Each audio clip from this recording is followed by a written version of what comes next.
Diqqat aholiga tezkor xush xabar. O'zbekiston fuqarolari uzoq kutgan kunlar keldi. Rasman O'zbekistonda ish haqqi, pensiya, stipendiya va nafaqalar oshiriladi. Assalomu alaykum, hurmatli tomoshabinlar. O'zbekiston va jahonda sodir bo'layotgan eng so'nggi va dolzarb xabarlarni o'tkazib yubormaslik uchun hoziroq like bosib, albatta kanalimizga obuna bo'lishni unutmang.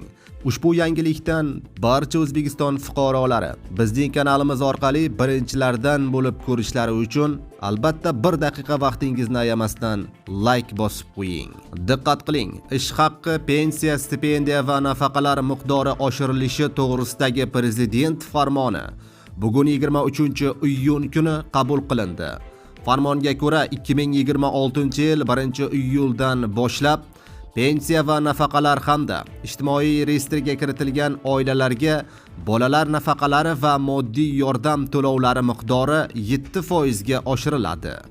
Bunda yoshga doir eng kam pensiya miqdori oyiga 983 ming so'm, nogironlik pensiyalarining eng kam miqdori oyiga 1,83 million so'm, ijtimoiy reyestrga kiritilgan oilalarga bolalar nafaqalarining har oylik miqdori 3 yoshgacha bo'lgan bitta kichik farzand uchun 386 ming so'm, 3 yoshdan 18 yoshgacha bo'lgan bitta farzand uchun 295 ming so'm, oilaning ikkinchi, uchinchi farzandlari uchun esa qo'shimcha 177 ming so'm to'lanadi. Keyingi har bir farzand uchun esa 118 ming so'm beriladi.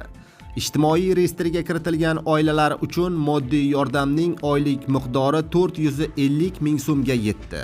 2026-yil 1-sentyabrdan budjet tashkilotlari xodimlarining ish haqqi va stipendiyalar miqdori 7% ga oshiriladi. 2026-yil 1-iyuldan pensiyani hisoblashning bazaviy miqdori oyiga 504 ming so'm etib belgilanadi. 2026-yil 1-sentyabrdan mehnatga haq to'lashning eng kam miqdori oyiga 1,360 ming so'm, bazaviy hisoblash miqdori esa 440 ming so'm etib belgilanadi.